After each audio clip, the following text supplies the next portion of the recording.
Tirupati 27వ division పరిధిలోని మల్లయ్యగుంటకట్ట నడివీధి గంగమ్మ తల్లి జాతర 3వ మంగళవారం ఘనంగా నిర్వహించారు. ప్రతి ఏటా జరిగే మల్లయ్యగుంటకట్ట నడివీధి గంగమ్మ జాతర ఆనవాయితీగా గ్రామ పెద్దలు నిర్వహించడం జరుగుతోందని గ్రామ పెద్దలు తెలిపారు. తిరుపతి నగరపాలక సంస్థ మేయర్ డాక్టర్ శిరీష దంపతులు వైష్ణవి హాస్పిటల్ అధినేత డాక్టర్ మునిశేఖర్ పాల్గొని ప్రత్యేక పూజలు నిర్వహించి తాతాయిగుంట గంగమ్మ గుడి ఆవరణం నుండి మేళతాళాలతో సారె అందజేశారు. ఈ సందర్భంగా మేయర్ డాక్టర్ శిరీష మాట్లాడారు. గుడి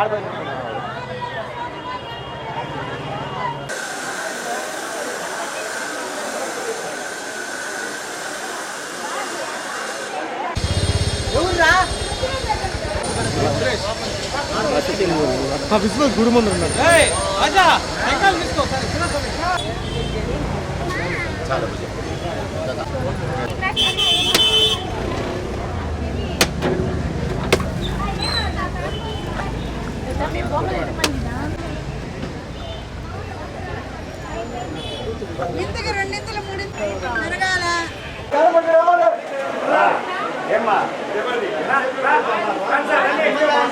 నమస్కారం. గంగమ్మ జాతర నెల ప్రతి ఒక్కరికి శుభాకాంక్షలు తెలియజేస్తూ, తిరుపతిలో మనందరికీ తెలుసు, ముఖ్యంగా ప్రతి ఒక్కరము మన ఇంటి ఇలవేల్పుగా భావించే గంగమ్మ అంటే ప్రతి ఒక్కరికి కూడా ఎంతో భక్తిభావము.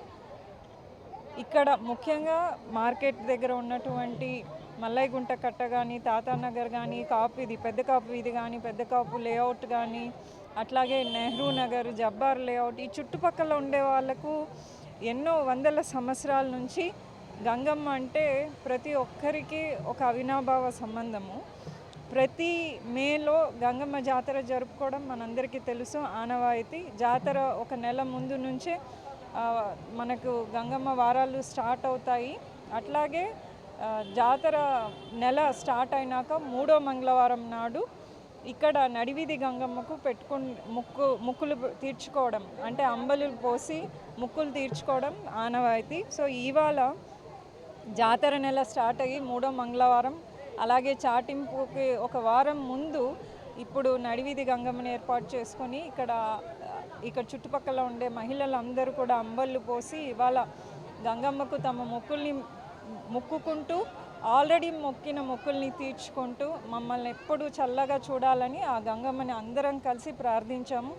అందరికీ తెలుసు, గంగమ్మ జాతర వైభవము తిరుపతిలో నాటికి తగ్గుతూ ఉంది. ఎందుకంటే స్థానికేతరులు ఎక్కువగా రావడము, ప్లస్ ప్రతి ఒక్కరూ ఈ ఉరుకు పరుకుల ప్రపంచంలో జాతర వైభవం తగ్గుతూ ఉన్న టైంలో ఆ జాతర వైభవాన్ని మళ్ళీ తీసుకురావాలని గత ప్రభుత్వం, వైఎస్ఆర్ కాంగ్రెస్ పార్టీ ప్రభుత్వం ఎంతో కృషి చేసింది. టెంపుల్ని రెనోవేషన్ వర్క్స్ కానీ అన్ని విషయాలు. అట్లాగే గత ప్రభుత్వం మనందరికీ తెలుసు, జాతరని రాష్ట్ర పండుగగా కూడా అనౌన్స్ చేయడము, ప్లస్ స్వయాన ముఖ్యమంత్రి వర్యులు 2 సార్లు గంగమ్మకు సారె సమర్పించడము, అట్లాగే ప్రధాన న్యాయమూర్తి అంటే సర్వోత్తమైన న్యాయస్థానం సుప్రీంకోర్టు ప్రధాన న్యాయమూర్తి కూడా సారె సమర్పించారు.